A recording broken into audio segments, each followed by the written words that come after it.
Welcome to The Conspiracy Show. My name is Richard Serre.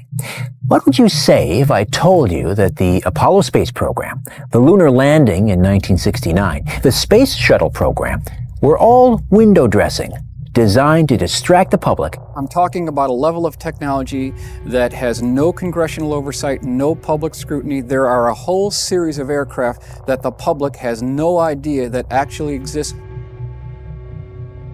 Gary MacKinnon was totally fascinated by UFOs and pretty convinced that governments were hiding the truth.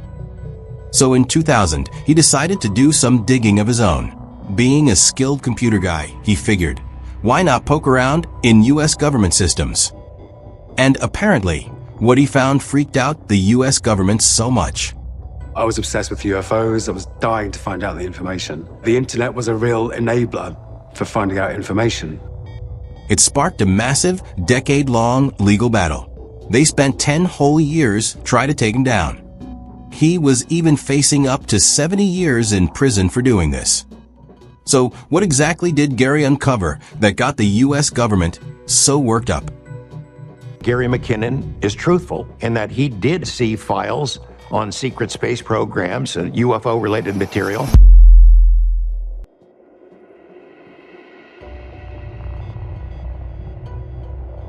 Solar Warden is the name of a supposed top-secret U.S. space program that allegedly operates a fleet of advanced spacecraft, completely off the public radar. According to the theory, this program has been active since the 1980s and is set to patrol near-Earth space to defend the planet from alien threats, or sometimes to cooperate with extraterrestrials. The story first gained traction after British hacker Gary MacKinnon claimed in the early 2000s that he found references to non-terrestrial officers and fleet-to-fleet transfers on U.S. military computers. Believers think this proves the existence of a hidden space navy operated by the U.S. and its allies, and possibly created with the help of alien technology.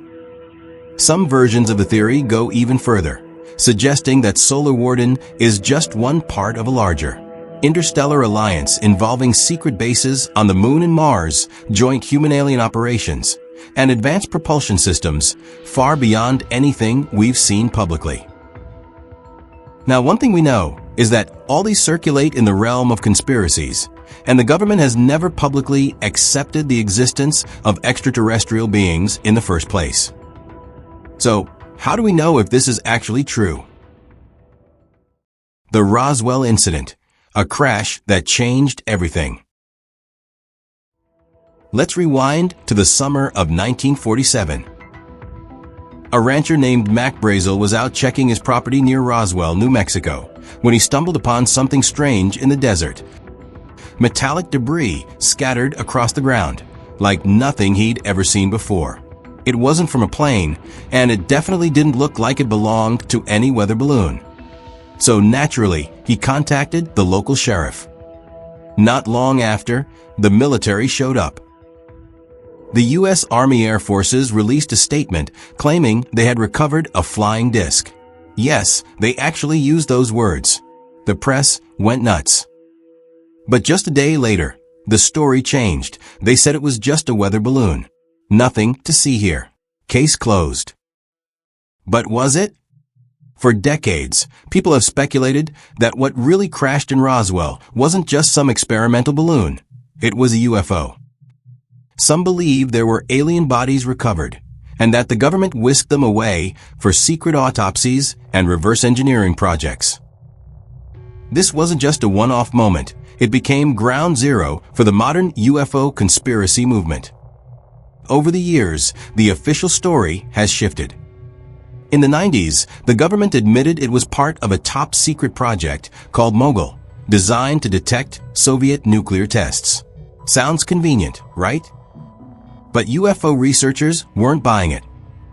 Why would the military initially admit to finding a flying disc, only to walk it back immediately?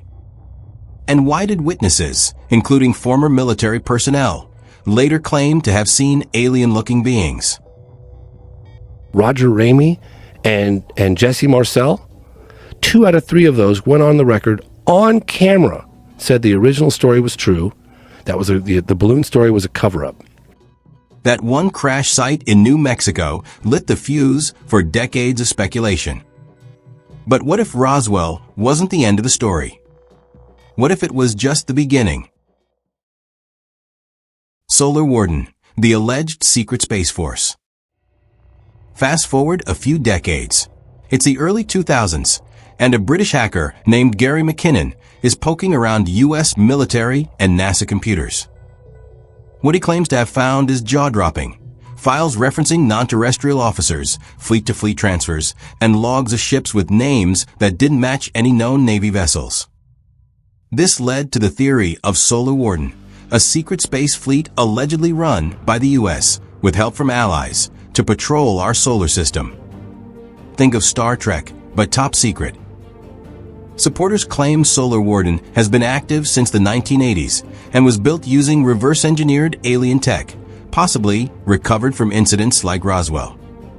Conspiracy theorists like Bob Lazar claim to have worked with such technologies in the early 1990s. He also purported to have read government briefing documents that described alien involvement in human affairs over the past 10,000 years. And here's where it gets juicy. What if Roswell wasn't just about aliens crashing on Earth? What if it was the start of a long-term interaction between humans and extraterrestrials? The recovery of alien craft could have given U.S. military scientists the tools they needed to leapfrog decades of technology and quietly launch Solar Warden behind the scenes. Alright, now here's where things go from weird but maybe possible to wait, are we living in a sci-fi movie? So, let's talk about Corey Goode, a guy who's either spilling the biggest secret in human history or spinning the most elaborate story ever. He claims to be a whistleblower who was part of a super-secret program known as Solar Warden, which, according to him, is just one branch of a much larger, galaxy-spanning operation. According to Goode, the U.S., along with other world powers, has been part of an interstellar alliance for decades. We're not just flying around in black-budget ships above Earth. No, we're allegedly operating fully established bases on the Moon and Mars. And these aren't small research labs. Think of them more like military installations or even space colonies equipped to support long-term human presence. And here's the kicker. Goode says that Solar Warden ships travel back and forth between Earth and these outposts all the time. These aren't once-in-a-lifetime space missions. They're more like daily commutes, using propulsion systems way beyond anything NASA admits to having. Forget chemical rockets. This is anti-gravity, warp drive style tech, supposedly reverse-engineered from alien spacecraft. Sounds absolutely nuts, right? But if you squint at the last few decades of space and military tech development, some things start to feel odd. For instance, have you ever wondered how humanity went from flying biplanes in World War I to putting men on the moon in just over 50 years? Or how we went from bulky vacuum tubes to quantum computing and AI in under a century? Sure, that could just be the natural pace of innovation, but some believe that kind of exponential leap might have gotten a little push from recovered alien technology. And let's not forget how often we hear about UFOs being sighted near military bases, nuclear facilities, or orbiting satellites. If Solar Warden is real, it would explain why some of these UFOs don't behave like alien scout ships. They move like they belong here, like they're patrolling our own backyard. Even NASA's missions seem oddly limited. We haven't been back to the moon with a crew since 1972, and Mars always feels 20 years away. But if there's already a secret space infrastructure in place, as Goode suggests, maybe all that public space travel is just smoke and mirrors. And then there's the aggressive secrecy. Every time a credible military or pilot comes forward with a UFO sighting, it's either denied, redacted, or spun into something mundane. If governments are hiding a secret alliance in space, they'd have every reason to squash public curiosity. If the truth got out that we've been in contact with non-human intelligence and are actively working with them, it could flip society upside down overnight. Now, if you're looking for real footage that has fueled countless conspiracy theories, the STS-75 tether incident is a goldmine. In 1996, NASA launched the Space Shuttle Columbia for a mission that involved deploying a 12-mile-long tethered satellite to study the Earth's electromagnetic field. The idea was to see how electricity could be generated using the tether's movement through Earth's magnetic field. Pretty advanced stuff. But things didn't go as planned. The tether snapped and drifted away into space. Here's where things got weird. As the satellite floated off into the blackness, a live NASA video feed caught something truly strange. Dozens of glowing, disc-shaped objects swarming near the tether. They flickered, pulsed, and seemed to be moving with intention. The objects even appeared to avoid the tether, almost like they were observing it but keeping a safe distance. NASA chalked it up to ice particles catching the sunlight. But UFO researchers weren't buying it. First off, the ice particles appeared massive. Some even looked bigger than the tether itself, which was miles long. Second, the way they moved didn't match debris behavior. They seemed aware. That's when the theory kicked in. Were these alien craft? Or could they have been Solar Warden ships monitoring the experiment? Well, we will know with time. Another major piece in the Solar Warden puzzle? The infamous black triangles. Since the 1980s, people from Belgium to California have reported eerily similar sightings. Massive, triangular-shaped craft hovering silently overhead, often with 3 glowing lights at the corners. These things don't move like planes or helicopters. They hover, glide with no sound, and sometimes vanish in the blink of an eye. Many believe they aren't alien, but ours. Enter the TR-3B, a rumored U.S. Black Project aircraft, said to be the result of reverse-engineered alien technology, possibly recovered from crashes like Roswell. It's believed to use anti-gravity propulsion and plasma-based cloaking, which would explain its silence and bizarre flight patterns. Could these triangle craft be part of the Solar Warden fleet? Quite possibly. Let's not forget earlier sightings that set the stage. Back in 1952, Washington, D.C. was swarmed by UFOs, blips on radar, bright lights in the sky, even seen by pilots. The Air Force scrambled jets, but the objects just vanished. The official response? Temperature inversion. But to this day, no one really buys that explanation. More recently, the U.S. Navy has confirmed encounters with unidentified aerial phenomena, UAPs, objects defying physics, flying at hypersonic speeds with zero exhaust. Some of them were triangular.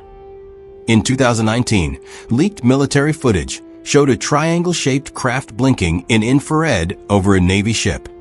The Pentagon later confirmed the video was authentic. Again, no real explanation was offered. These black triangles could be the public's accidental glimpse of something not meant to be seen. Craft that belonged to Solar Warden, piloted by humans, but powered by something not of this earth. They might not be alien, but they may be the next big thing. The bigger picture. Now here's where the Solar Warden theory really blasts off. According to some researchers and insiders, Solar Warden isn't just a bunch of black-budget ships quietly orbiting Earth. Nope, it's supposedly part of a much larger galactic network. Think of it as a sort of space NATO, an interstellar alliance of civilizations, some friendly, some not so much. And Earth? We're the rookies, recently invited to the table after finally proving we were capable of space travel and, more importantly, reverse engineering advanced tech. If this theory holds water, then Earth isn't the isolated blue marble we've always believed it to be. We're a participant, possibly a junior member, in something far older and far bigger than we ever imagined. Ancient rivalries, galactic diplomacy, alien technology exchanges. It sounds like pure science fiction, but people have built entire belief systems around it. And it all traces back to one event, Roswell, 1947. That mysterious crash may not have been random. Some say it was an intentional first contact, or a failed mission gone public. Either way, the aftermath may have sparked the slow formation of Earth's secret involvement in an off-world coalition. So why keep it hidden? Simple.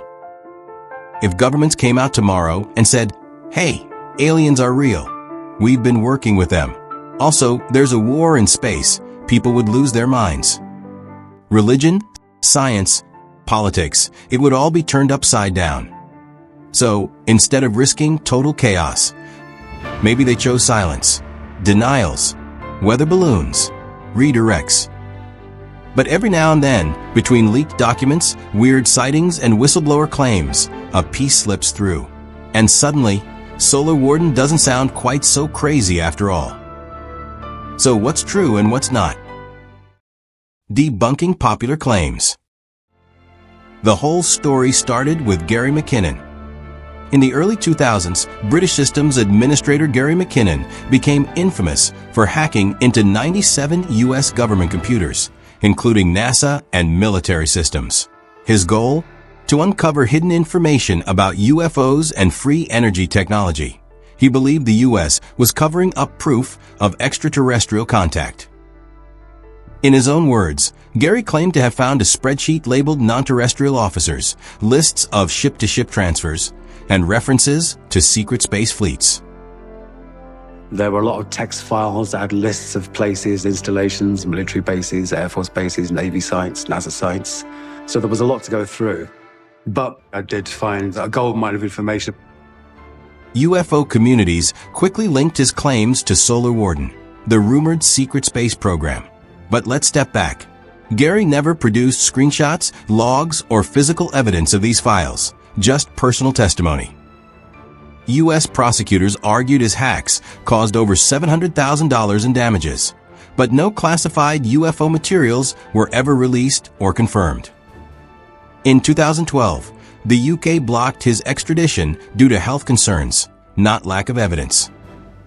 According to The Guardian and BBC News, investigations concluded that Gary used open remote desktop tools to access vulnerable systems. No high-level clearance, no top-secret backdoors. The term non-terrestrial officers could simply refer to non-Earth-based personnel, like astronauts or space command logistics, not aliens. In short, MacKinnon's story is fascinating, but without hard evidence, it remains just that, a story.